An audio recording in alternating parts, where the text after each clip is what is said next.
Madame, Monsieur, bonjour. Je suis très heureux de vous retrouver dans cette nouvelle émission. Cette nouvelle émission aura pour thème les relations Maroc-UE à la lumière du dernier vote au Parlement européen. Pour parler de ce sujet d'actualité, j'ai plaisir à recevoir Monsieur Mostafa Sahimi. Monsieur Sahimi, bonjour et merci d'avoir répondu à notre invitation.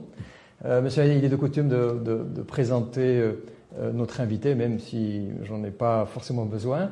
Monsieur Sahimi, vous êtes avocat, me semble-t-il, au barreau de Casa, professeur universitaire de droit. Vous êtes un politologue et quelqu'un qui s'intéresse aux relations internationales et à la vie politique aussi bien au Maroc et à l'étranger.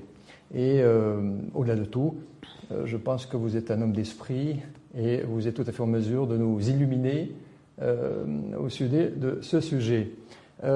Monsieur Sahimi, je voudrais commencer par cette première question. Alors, comme tout le monde le sait, le Parlement européen a voté le 19 janvier dernier une résolution qui attaque le Maroc sur le volet des droits de l'homme et de la liberté d'expression, en mentionnant 3 cas juridiques qui ont été jugés de manière souveraine par la justice marocaine.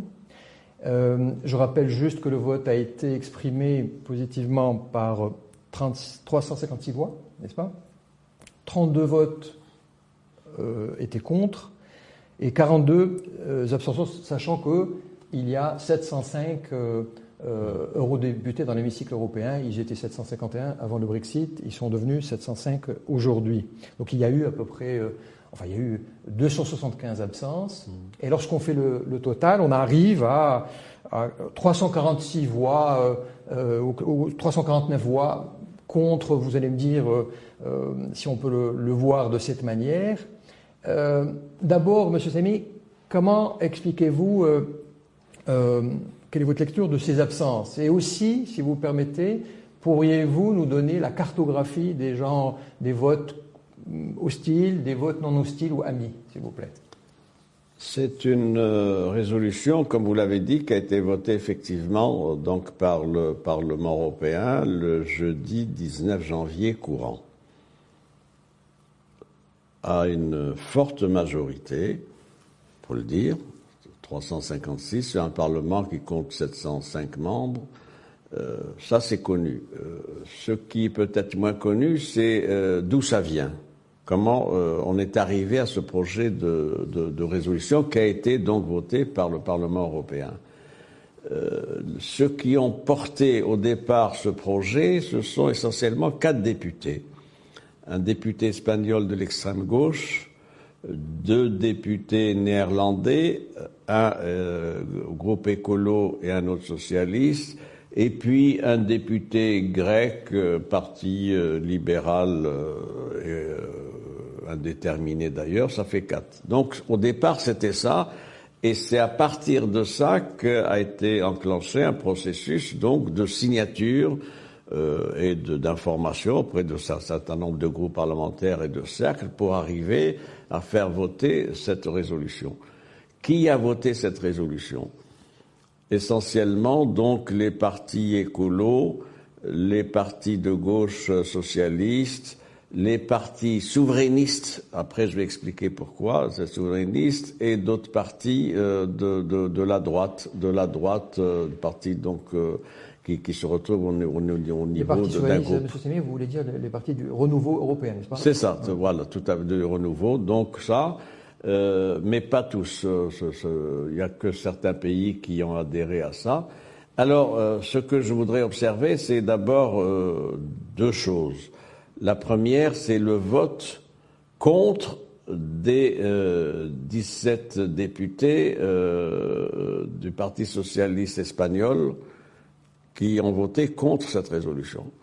C'est à relever, ça prouve que le chef du gouvernement espagnol, qui est socialiste, donc Pedro Sánchez, a de la cohérence, il a de la responsabilité, et il a fait dire effectivement que la position de son parti était celle-ci, donc de ne pas voter cette résolution, de s'y opposer. En revanche, deuxième observation, c'est le vote d'un certain nombre de députés, dont les députés du groupe du parti politique français qu'on appelle la Renaissance, qui est le parti qui soutient le président Macron, et qui, eux, ont voté. Qui ont voté cette résolution. Donc c'est un élément tout à fait particulier, interrogatif, et qui interroge sur quoi? Sur le comportement de Paris. Enfin, on ne peut pas d'un côté prôner un discours de partenariat privilégié, d'exception, attesté par ce qu'a déclaré il y a quelques semaines ici même à Rabat la ministre des Affaires étrangères française Catherine Colonna. Reconfirmé dernièrement par un porte-parole aussi. Par le porte-parole du Quai d'Orsay, il y a encore 2 jours, sur ce plan-là, et en même temps faire en sorte que les députés de la majorité présidentielle, soutenant le président, c'est le parti du président, aillent jusqu'à ce vote, qui est un vote hostile au Maroc. C'est important pour nous parce que ça prouve que 2 choses. L'une, c'est qu'il y a bien une relation désormais confiante, solide et avec des principes pour ce qui est de Madrid, de l'Espagne. En revanche, il semble bien que rien ne soit réglé avec Paris. D'autant qu'il y a un climat qui est un climat de froid et de glaciation, lié à un certain nombre d'événements que tout le monde connaît, notamment dans nos relations avec Paris. Je pense à l'affaire des visas, je pense à l'exploitation et la mise en cause du Maroc dans l'affaire de Pegasus et à d'autres dossiers en instance. Catherine Colonna, ministre des Affaires étrangères de la France, est venue pour tourner la page et tenter d'asseoir nos relations d'avenir sur de nouvelles bases d'approfondissement. Tel n'est pas le cas. J'ajoute dans cette même ligne que le président français a annoncé son prochain séjour dans le cadre d'une visite d'État au Maroc qui était prévue à la fin de l'année, qui était prévue au mois d'octobre dernier. C'était lui-même qui l'avait annoncé d'ailleurs de manière peu diplomatique, il faut bien le dire. Ensuite, maintenant, on nous parle du premier trimestre 2023. Je voudrais formuler une interrogation pour rester diplomate. Je serais surpris que cette visite d'État ait lieu au cours de ce premier trimestre 2023, compte tenu des éléments contentieux qui sont sur la table. Et donc, ça prouve bien qu'il y a un réglage qui n'est pas fait avec Paris, en tout cas avec le président français, le président Macron. D'autant qu'il y a d'autres éléments qui nous poussent à nous interroger. C'est la visite il y a 2 jours du chef d'état-major de l'armée algérienne, Chengreha, à Paris, mais reçu par le chef d'État, ce qui n'est pas conforme. Sans les journalistes, j'ai lu dans la presse. Apparemment, les journalistes oui, n'ont pas tout à fait, couvrir, sans photo ni rien, voilà. Etc., reçu par le chef d'État. C'est la première visite d'un chef d'état-major algérien à Paris depuis 17 ans. 2, il est question pour le mois de mars de la visite d'État du président algérien Abdelmajid Tebboune à Paris. Donc il y a là un certain nombre de paramètres qui nous conduisent à nous interroger, pour être nuancés, nous interroger sur la volonté de Paris de relancer une coopération avec le Maroc, de la dynamiser sur de nouvelles bases. Maintenant, ces parenthèses étant fermées, je voudrais ajouter ceci à propos du texte de la résolution. C'est un texte fourre-tout. C'est un texte fourre-tout qui a été voté avec cette majorité-là. Pourquoi ? Il y a eu d'abord, il faut rappeler, en juin 2021, un autre projet de résolution qui avait été soumis donc au Parlement européen. C'était à propos du travail du statut des enfants mineurs. À l'époque, on avait été interpellé par l'Union européenne et par l'Espagne aussi, au moment où il y avait eu la tension, vous le savez. sur la situation de jeunes Marocains, de mineurs prétendument marocains, présumés marocains, etc. Et on faisait des pressions sur le Maroc pour qu'il accueille et qu'il réadmette ces mineurs. Mineurs sur le sol européen. Sur le sol européen. Donc, voyez, donc là, il y avait eu une mobilisation et un projet de résolution sur ça. Mais je note aussi qu'il y a eu, au cours de l'année 2022, un grand activisme nourri par l'hostilité à l'endroit du Maroc. Exemple, il y a eu 112 questions au cours de l'année 2022, 112 questions posées au Parlement européen sur le Maroc. Alors on peut considérer que c'est une marque d'intérêt particulier, que le Maroc est un royaume rayonnant et qu'il suscite l'attractivité, mais c'était pas le cas. C'était des questions évidemment qui portaient sur un certain nombre de sujets que nous connaissons. Démocratie, droits de l'homme, ceci, cela, état des libertés, etc. Bon. Donc vous êtes en train de me dire, M. Sami, que cette résolution n'est que l'aboutissement d'événements qui se sont passés et c'est presque une normalité. Alors, ma question, si vous permettez, M. Sami, le timing, c'est le timing qui interpelle. Les affaires juridiques qui ont été mentionnées dans la résolution datent depuis quelque temps. Alors, pourquoi cette résolution arrive aujourd'hui, à votre avis? Alors, avant de répondre à cette question, je voudrais ajouter un point d'information, si vous le permettez. Pourquoi elle a eu ce nombre de voix? Alors, il y a les eurodéputés traditionnellement hostiles à l'endroit du Maroc. On le sait, on les connaît bien, c'est évident. En revanche, ils ont bénéficié d'un effet de conjoncture lié au fait que ce Parlement européen a été mis en cause pour des affaires de corruption, touchant même l'une des vice-présidentes de ce Parlement, qui est d'ailleurs détenue aujourd'hui, qui est une eurodéputée grecque, plus 2 autres députés également qui sont l'objet de poursuites. Et donc il y a là un choc qui a frappé cette honorable institution parlementaire. Et c'est venu de quoi? C'est venu du lien qui a été fait entre le mondial au Qatar et des présumées manœuvres ou actes de corruption, pour ce qui est du vote, pour ce qui est de certain nombre de choses. Bien, c'est ce qu'on appelle le Qatargate. Et on a adjoint à cette affaire du Qatargate, qui est ce qu'elle est, on ne sait pas, etc.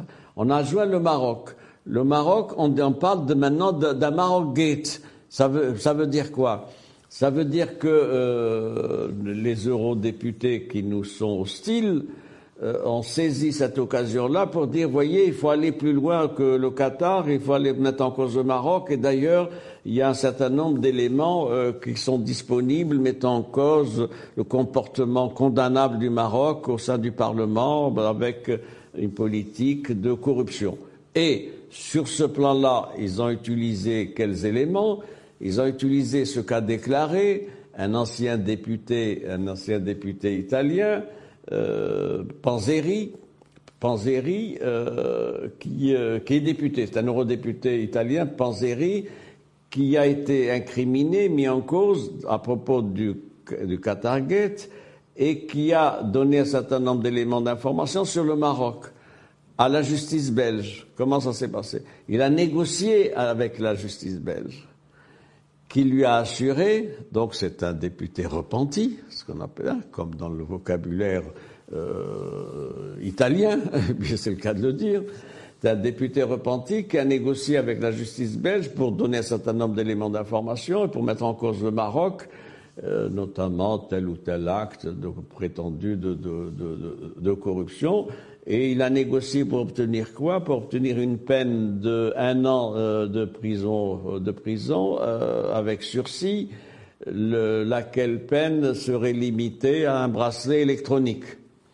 Donc voilà, et si on n'a pas ces éléments, on comprend. Et donc, qu'est-ce qui s'est passé? C'est que il y a eu un choc une mise en cause du Parlement européen en tant que tel, et un certain nombre de députés ont cédé, si vous voulez, à ce climat en disant « Eh ben oui, puisqu'il y a l'affaire du Qatargate, il y a le Maroc, eh ben on va accrocher le Maroc précisément sur ça, et en même temps, qu'est-ce qu'on a comme dossier? Les anciens dossiers recyclés depuis des années, droits de l'homme, liberté d'expression, etc. Voilà comment cette opération s'est faite. D'accord. Et pour revenir au timing, pourquoi le timing par rapport aux affaires juridiques qui sont mentionnées dans la résolution. Le timing est lié à l'affaire du Qatargate, du Qatargate.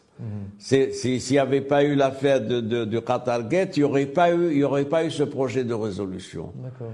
C'est l'affaire de Qatargate qui a été le vecteur d'actualisation, de polarisation sur l'affaire de corruption. Et dans l'affaire de corruption, ils ont dit il y a le Qatar qui est en cause, mais il y a aussi le Maroc. Et qu'est-ce qu'on a sur le Maroc? On a les atteintes aux droits de l'homme. Il n'y a pas d'éléments pour les prétendues manœuvres de corruption du Maroc au Parlement. Il n'y en a pas. C'est bien. Tout ça, c'est du construit après. Mais il dit, qu'est-ce qu'on a comme fond de dossier? On a les questions, donc, de droits de l'homme. Alors, vous avez raison de le relever, c'est le problème, maintenant, de la tentative d'actualisation de dossiers qui sont sans objet. Pourquoi? Les personnes qui sont citées dans cette résolution sont des personnes qui ont été condamnées sur quoi? Sur des affaires de droit commun. Agression sexuelle, viol, etc. Bien. Ce sont des affaires, pour certaines, qui ont été donc closes au niveau de la procédure. Pour une autre, c'est encore au niveau des voies de recours, c'est-à-dire au niveau du pouvoir à la Cour de cassation. Première observation, au nom de quoi les eurodéputés se permettent-ils par avance de condamner le fonctionnement de la justice au Maroc alors que ce sont des affaires de droit commun, et qu'il y a une affaire qui n'est pas achevée au niveau de la procédure. Deuxième point, au nom de quoi, au nom de quel magistère peuvent-ils se permettre de mettre en cause le fonctionnement de la justice du royaume? Pourquoi? Parce que le Maroc a consacré dans la Constitution de 2011 le principe de l'indépendance de la justice. C'est une grande avancée. Vous savez, nous avons aujourd'hui un département de la justice, ministère de la Justice, qui a des fonctions tout à fait résiduelles. Il s'occupe de construction de tribunaux, il s'occupe d'aménagement, etc. Et oui, il faut le savoir. Le pouvoir judiciaire, il est partagé entre qui? Il est partagé constitutionnellement entre deux institutions. La première, c'est le Conseil supérieur du pouvoir judiciaire, et la deuxième, c'est la présidence du ministère public. Ce sont des institutions qui sont indépendantes, et par rapport au pouvoir législatif, le Parlement, et par rapport au pouvoir exécutif, le gouvernement. C'est important que ça soit dit et consacré.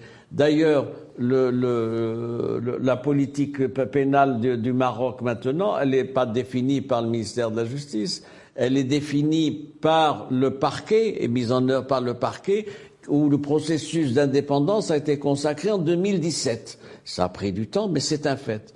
Question, qui peut nous donner des leçons sur l'indépendance de la justice?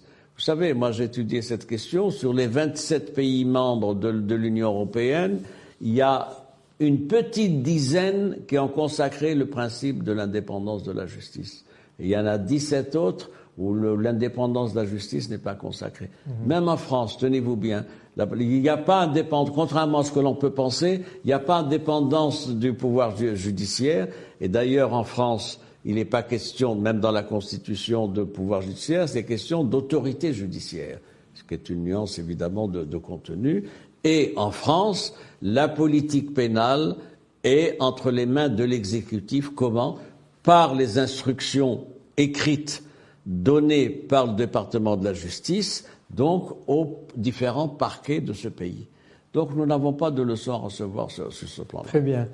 À la lumière de ce que vous venez de dire, M. Samy, est-ce que vous pensez que ce vote hostile pourrait avoir des conséquences sur les relations de manière générale entre le Maroc et l'Union européenne.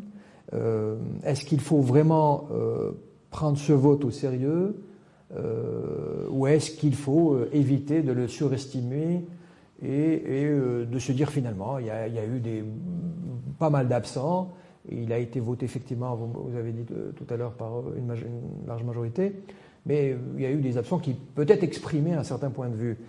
Voilà, ma question, est-ce qu'il faut l'ignorer et avancer ou est-ce qu'il faut justement le prendre très au sérieux? Peut-être ni le minorer, ni le majorer. Peut-être, première lecture, mettre ça sur le compte de ce que j'appellerais les frais généraux de nos relations avec l'Union européenne. Bien. Pour autant, ça n'est pas acceptable et ni admissible parce que c'est une ingérence flagrante dans le fonctionnement de la justice au Maroc. Et ça ne peut pas passer, ça ne peut pas être accepté. Et à bon droit, le Parlement marocain réagit dans un communiqué lors d'une séance conjointe des deux chambres, Chambre des représentants, Chambre des conseillers, avec un communiqué très sévère, dénonçant donc les éléments qu'il y a dans cette résolution du Parlement européen et annonçant qu'il allait demander et procéder à une réévaluation des rapports avec le Parlement européen. Qu'est-ce que cela veut dire, justement? C'est une réévaluation en attendant des mesures appropriées. Alors c'est un texte évidemment qui est ferme mais généraliste, d'où votre question d'ailleurs sur ce plan-là. C'est simplement une mesure conservatoire, si je puis dire, pour dire au Parlement européen il faut qu'on se revoie, qu'on mette tout ça sur la table pour essayer d'asseoir nos relations sur de nouvelles bases. Bien.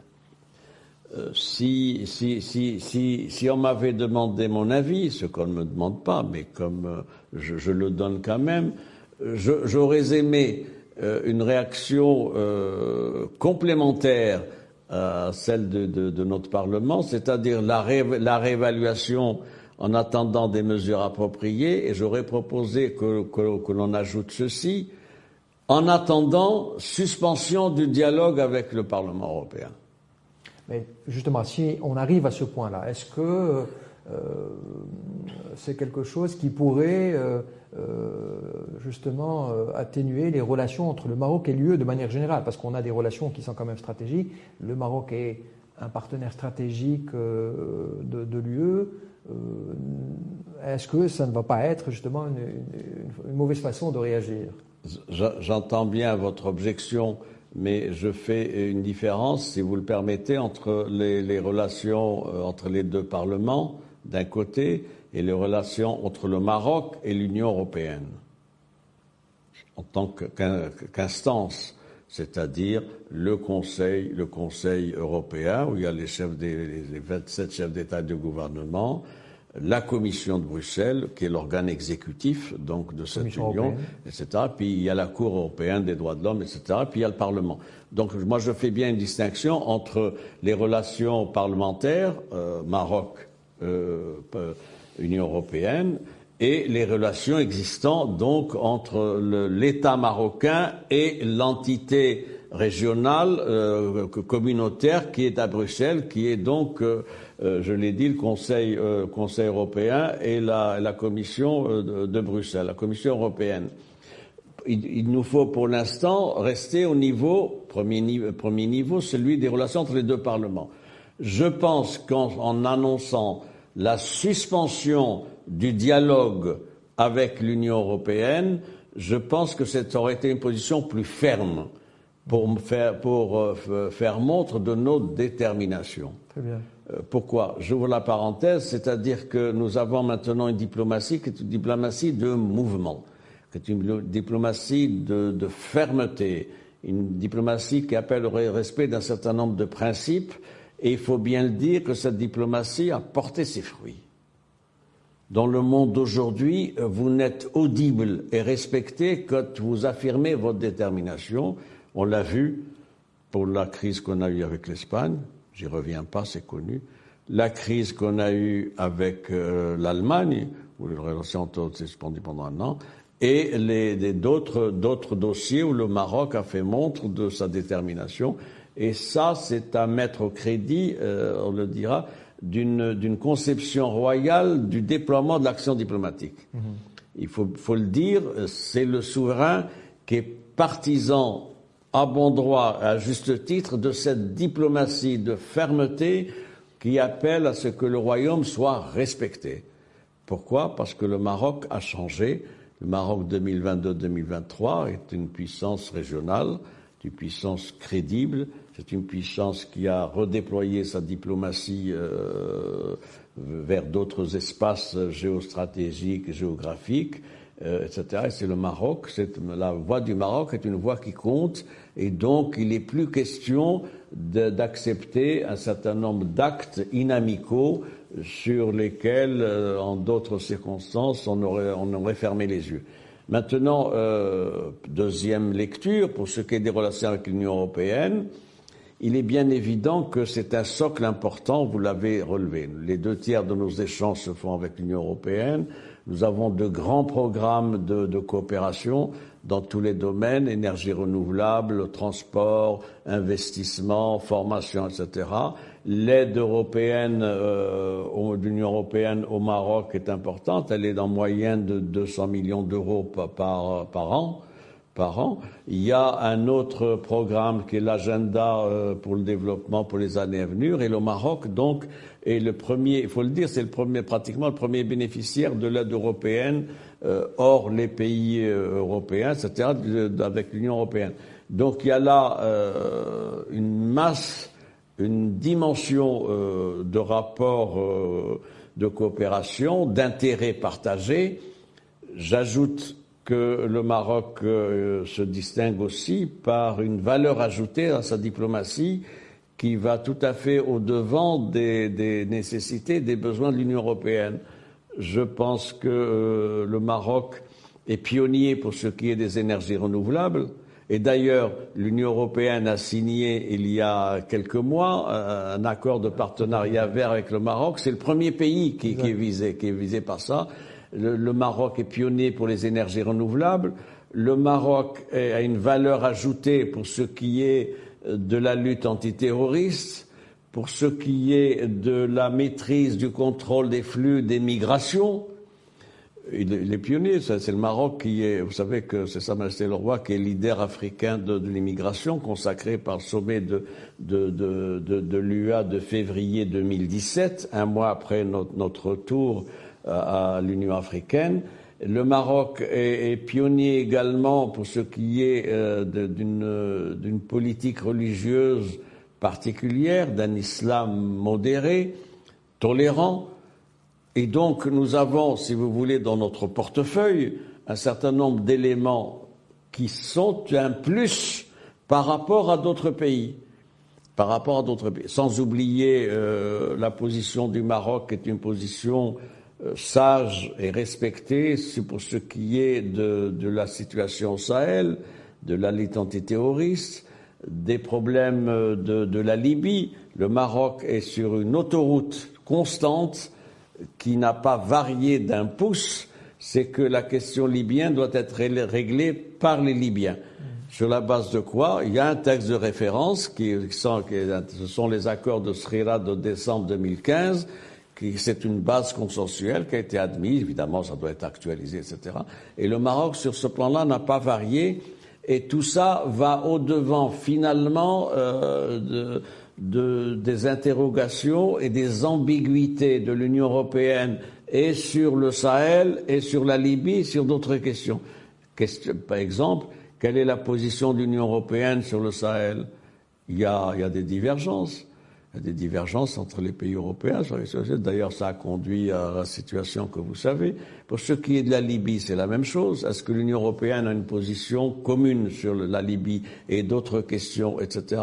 Il y a aussi le problème de l'Ukraine. La position du Maroc est une position sage. C'est une position sage, c'est-à-dire de dire je ne participe pas aux différents votes. Il y a eu 2 votes en mars et avril donc pour ce qui est de 2022, pour ce qui est de la question du conflit de l'Ukraine, etc., estimant qu'il n'avait pas à prendre position. Et c'était d'ailleurs une position qu'on a retrouvée dans un certain nombre du côté d'un certain nombre de pays africains.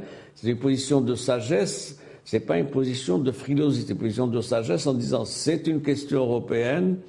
Nous n'avons pas à être pour les uns ou pour les autres. Et c'est aux protagonistes à régler ça, et si possible, donc à l'Union européenne et aux États-Unis. Donc, vous voyez que mon hypothèse, c'est qu'il y aura consolidation qui va se poursuivre des relations bilatérales entre les deux pays, sur le plan commercial, sur le plan économique, sur le plan culturel, etc. Mais il y aura à gérer en même temps et à faire face à des nuisances pour ce qui est des relations entre les deux parlements. Du fait que c'est au niveau des deux parlements que s'expriment non pas des politiques d'État, comme au sein de l'Union européenne, de Bruxelles, mais s'expriment des courants divers, multiples, liés donc à ceux qui sont contre l'immigration, contre l'islam, contre ceci, contre cela, etc. Donc tout ça doit être pris au sérieux.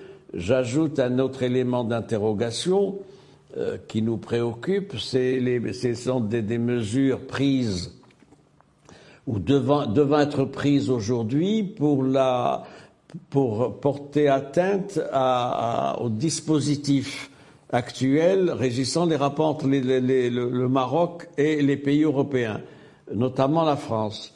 Il y a un projet qui circule aujourd'hui, au niveau français en particulier, mais qui peut être repris par d'autres, mais tout qu'au niveau français, c'est de réglementer de manière plus sévère les transferts des Marocains du monde vers le Maroc. Comment ? Par le fait de demander que ces transferts-là passent non plus par les banques marocaines qui ont des agences en France, Banque Chabit, Tijari Wafa Bank, d'autres, etc., mais passent par des banques françaises. C'est une mesure de restriction. C'est une mesure de restriction qui pénalise nos banques. Eh oui, c'est une atteinte aux lois du marché, à la libre concurrence. Et c'est une mesure qui vise à donc gêner ces transferts-là, à les réduire et peut-être un moyen de pression. Donc vous voyez qu'il faut être vigilant. Il y a ce qu'il y a entre les deux, entre le Maroc et l'Union européenne, c'est important. Ça couvre un large spectre économique, social, culturel, antiterroriste, etc. Mais à côté de ça, il faut être vigilant et il y a un climat, il y a des manœuvres, etc. D'autant que qu'est-ce qui fait que le Maroc fait l'objet, notamment en France, de ce traitement particulier avec la présidence Macron? C'est aussi le Maroc qui a changé, je vous l'ai dit, mais c'est aussi le fait que le Maroc a redéployé sa politique internationale autrement depuis les accords d'Abraham. Eh oui, et depuis les accords d'Abraham de septembre 2020, mais surtout depuis la reconnaissance américaine en décembre 2020 par l'ancienne présidence Trump de la marocanité des provinces sahariennes. Un. Et deux, la normalisation des relations avec l'État d'Israël. C'est une donnée majeure. C'est une donnée majeure qui a conduit nos partenaires traditionnels, en particulier, notamment Paris, à réévaluer ses relations avec Rabat. Parce que la preuve a été faite que le Maroc dispose d'une autonomie de décision et une indépendance pour ce qui est sa diplomatie. Et ça rehausse le Maroc à un autre rang, c'est-à-dire comme un partenaire privilégié maintenant, qui a un allié stratégique majeur. C'était déjà le cas, mais c'est avec les États-Unis, mais c'est encore plus vrai aujourd'hui, avec l'administration américaine de Trump hier, de Biden aujourd'hui, et le fait que la normalisation en même temps avec l'État d'Israël repositionne le Maroc sur le plan international le Maroc étant porteur aussi et défenseur de principes. Tout ça ne s'est pas fait au détriment des principes de notre diplomatie, c'est-à-dire le respect, la transparence, des valeurs, etc. Et je pense en particulier à la cause palestinienne, où vous savez que quand il y a eu l'entretien téléphonique entre le président Trump et Sa Majesté le Roi le 10 décembre 2020, annonçant, où le président américain annonçait donc suivi d'un tweet, puis d'un décret présidentiel sur la marocanité des provinces sahariennes. Dans l'heure qui a suivi, Sa Majesté le Roi a téléphoné à qui? Mahmoud Abbas, président de l'autorité palestinienne, pour lui dire et lui confirmer, si besoin était, que le Maroc était toujours mobilisé autour de la cause palestinienne, considérant que c'était la première cause, en même temps, si vous voulez, que la cause du Sahara marocain, et que le Maroc continuerait à se mobiliser, le souverain étant par ailleurs président du comité El-Quds. Donc tout ça pour dire quoi? Pour dire qu'un certain nombre de partenaires étrangers, européens, partenaires traditionnels, n'ont pas accepté cette autonomisation de notre diplomatie par rapport à des cadres traditionnels, Et ça a été surtout très mal apprécié en France. C'était le cas en Allemagne d'ailleurs. Je rappelle quand même pour l'histoire que quand il y a eu la reconnaissance américaine de la marocanité des provinces sahariennes annoncée par le président Trump le 10 décembre 2020, dans les jours qui ont suivi, l'Allemagne, en l'occurrence Angela Merkel, a demandé, qui était membre non permanent du Conseil de sécurité, avait demandé la réunion d'urgence du Conseil de sécurité. Comme s'il y avait une menace majeure sur la paix et la sécurité internationale. Pourquoi? Parce que c'était une manière de montrer qu'elle n'était pas favorable à cela. C'était aussi lié, il faut le dire, on le dit pas, c'est lié au gros dossier des minerais rares du Mont Tropique. Eh oui. Là, entre les Canaries et la frontière maritime marocaine, lesquels minerais rares sont de nature, si c'est exploité, ils sont utilisés, vous savez, dans les conducteurs et les batteries notamment, etc. Ça aurait mis en cause totalement la première industrie allemande, c'est l'industrie automobile. Si on n'a pas ces éléments-là, on ne peut pas comprendre la réaction inexpliquée apparemment C'était la même chose pour Paris, parce que c'était une autonomisation, je l'ai dit, par rapport au cadre habituel des relations avec la France. C'était aussi la même chose avec l'Espagne, et toutes ces puissances sont revenues à une autre appréhension des réalités, mais un Maroc qui est mobilisé. Monsieur Samy, vous êtes en train de nous dire au fait qu'il faut aller au-delà de la résolution. Il y a tout un background international en matière de relations qui ont abouti justement à cette résolution. Je voudrais revenir à la résolution, vous savez, si vous le permettez. D'aucuns disent que le projet de résolution, vous avez cité quelques eurodéputés au début, émane d'un intergroupe au sein du Parlement européen, qui porte le nom d'ailleurs intergroupe Sahara occidental, mais qui n'a absolument rien à voir avec le Sahara marocain. Et ce serait cet intergroupe qui serait derrière cette résolution et qui a fait un peu de lobbying justement pour qu'elle soit votée. Est-ce que vous pensez vraiment que cet intergroupe, qui est un groupe lobbyiste composé d'eurodéputés, est en mesure d'avoir cette influence au sein du Parlement européen? C'est un précédent. Est-ce que il faut faire attention à ce qui peut venir dans le futur? Effectivement, il y a cet intergroupe dit du Sahara occidental qui est un noyau que nous connaissons, un noyau activiste qui se distingue par toujours des prises de position hostiles à l'endroit du Maroc. Qui y a derrière cet intergroupe? C'est le pays voisin, c'est l'Algérie. Eh oui. Il faut bien le dire, l'Algérie fait un grand lobbying à Bruxelles et à Strasbourg donc lobbying relationnel et autres, c'est précisément pour entretenir en différentes circonstances et suivant l'agenda du Parlement européen, donc les communiqués, les prises de position hostiles pour ceux du Maroc. Mais il n'y a pas que cela.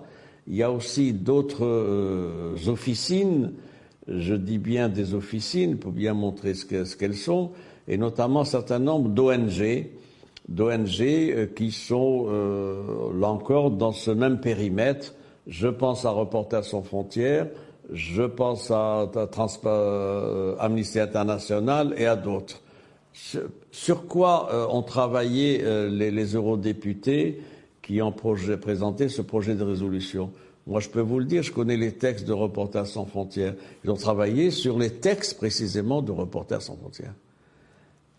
Parce que les eurodéputés ne connaissent pas. Vous savez, un eurodéputé hollandais ou autre ne connaît pas les affaires qui ont été jugées au Maroc il y a 2 ans, 3 ans, tout ça. Il ne connaît pas les journalistes.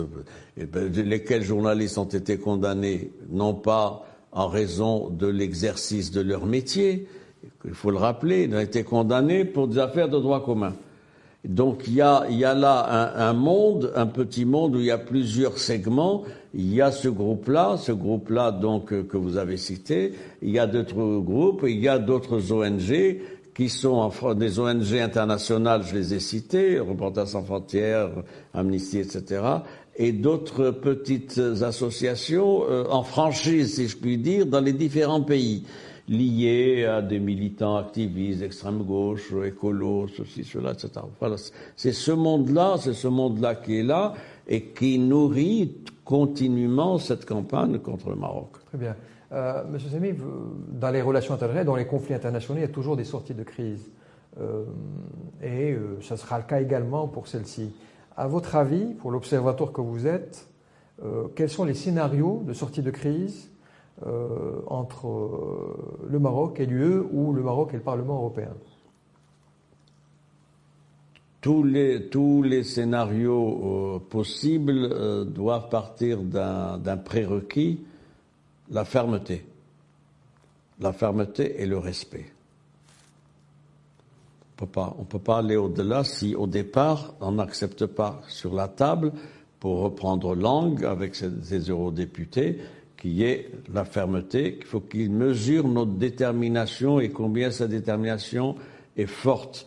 Il faut qu'ils mesurent notre fermeté. C'est une fermeté qui n'est pas une fermeté d'affichage, mais une fermeté réelle, assumée. Sur ces bases-là, le Maroc est disposé. Le Maroc est un pays de dialogue. Nos parlementaires sont des élus de dialogue. Donc sont disposés à reprendre contact avec l'Union, avec le Parlement européen. Et il y a une procédure pour ça. Il faut rappeler qu'il y a un comité mixte, un comité parlementaire mixte Maroc-Union parlementaire qui existe, qui a été mis sur pied il y a 1 an. Il comprend 13 députés marocains et 13 eurodéputés européens. Ce comité mixte parlementaire Maroc-Union européenne ne fonctionne pas. Il s'est réuni qu'une fois pour le PV d'installation des membres. Eh bien, le Maroc n'est pas arrivé à obtenir une deuxième réunion de travail, donc de ce comité mixte.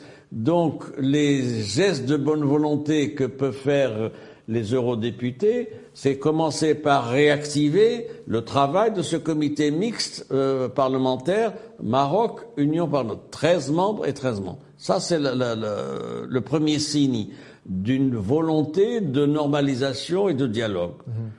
Ça passe par ça. À côté de ça, évidemment, il y a un travail à faire pour notre diplomatie parlementaire au niveau donc des 27 parlements, et nous avons des capacités, des potentialités qu'il faut maintenant activer. Nous avons un nouveau parlement qui a été mis en place en octobre 2021. Il serait bon et de bonne politique que ce parlement, notre parlement, mette en place les groupes d'amitié avec les différents parlements, Et nous en avons plus d'une quarantaine. Donc ça, c'est une tâche. Pourquoi ? Parce qu'il faut travailler sur plusieurs niveaux. Un, au niveau du comité mixte parlementaire Maroc-Union européenne, mais en amont, il y a tout le tissu des relations interparlementaires. Et c'est en travaillant et en activant des relations de coopération, de dialogue avec les 27 parlements de l'Union européenne et au-delà que nous pouvons peser sur l'appréhension des rapports avec le Maroc. Il y a un travail en amont qui doit être fait, il peut être fait qu'au niveau de groupes d'amitié. Ces groupes d'amitié ont fonctionné, il faut les réactiver, il faut les remobiliser, et ça, c'est un complément indispensable à notre diplomatie d'État. D'ailleurs, il y a une convention qui a été signée il y a 4 mois entre le ministre des Affaires étrangères, Nasser Bourita, et les 2 présidents des 2 chambres, précisément pour une coordination et de la diplomatie d'État et de la diplomatie parlementaire. Il y a un autre niveau de mobilisation, c'est la diplomatie partisane. L'USFP est vice-président de l'Internationale socialiste. Donc le Maroc a été élu il y a 1 mois. Vous le savez, vice-président de l'Internationale socialiste. Donc il serait indiqué que ce cadre-là soit utilisé, mobilisé pour nous présenter, faire valoir nos positions, nos principes, etc. Le Maroc aussi est actif dans l'Association internationale des partis conservateurs, dits conservateurs. Oui, c'est l'internationale libérale. J'y venais. Le Maroc est présent dans l'internationale libérale avec le mouvement populaire et avec le RNI.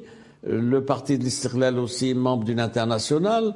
Donc c'est important que cette diplomatie partisane se remobilise. Et donc je vois une action à plusieurs niveaux. Au niveau des partis, qui ont des réseaux qui sont membres d'international. Au niveau des groupes d'amitié parlementaires, c'est un 2e niveau. Et un 3e niveau spécifique, c'est le comité mixte. Sans oublier l'action continue de la société civile.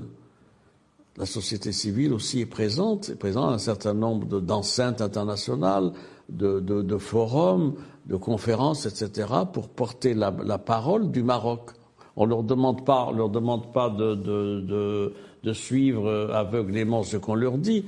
On leur demande simplement de l'écoute, du respect et un dialogue fécond sur la base de ces mêmes principes. Très bien.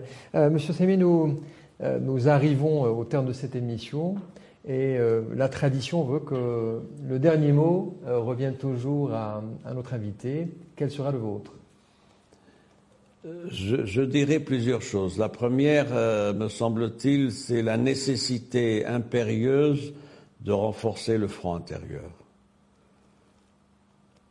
C'est important, c'est-à-dire c'est un front intérieur mobilisé autour d'un certain nombre de projets, de valeurs, de principes qui peut être le meilleur soutien de la diplomatie. Plus nous serons forts sur le plan du front intérieur et plus on sera à l'aise sur le plan de l'action diplomatique parce que c'est une valeur ajoutée. Deuxième point, il faut davantage mettre en relief ce que nous faisons. Ce que nous faisons, les réformes faites, les chantiers en cours et aussi les chantiers à venir et les réformes qu'il faut finaliser. Il y a des réformes qui sont actuellement encore en débat. Il faut aller plus loin. C'est ce que j'appelle une nouvelle génération de réformes, des réformes sociétales, des réformes sur le code pénal, sur la protection de l'environnement, sur la consolidation des droits et des acquis. Vous savez, c'est une dynamique de mobilisation et de capitalisation qui doit se faire. Et puis, ça interpelle aussi les politiques publiques, et en particulier le gouvernement, c'est-à-dire davantage de communication, d'explication, parce que c'est le meilleur élément qui peut être utile pour être mis en relief à l'international. C'est la relation entre l'interne et l'externe, et l'interne doit être un levier un levier, un aiguillon ne pouvant que conforter, optimiser les objectifs et ce qui est prévu pour ce qui est de l'option internationale. Dernier point, la mobilisation, j'y reviens. La mobilisation parce qu'il doit y avoir une mobilisation réactivée, il y a la question nationale du Sahara. Et sur ce plan-là, on ne dira jamais assez combien est nécessaire, non seulement la veille, la vigilance, mais aussi la mobilisation. Monsieur Mostafa Saïd, merci beaucoup pour vos lumières. Merci à vous. Je rappelle que vous êtes professeur universitaire, vous êtes spécialiste en matière de droit international et je vous remercie encore une fois pour toutes ces précisions.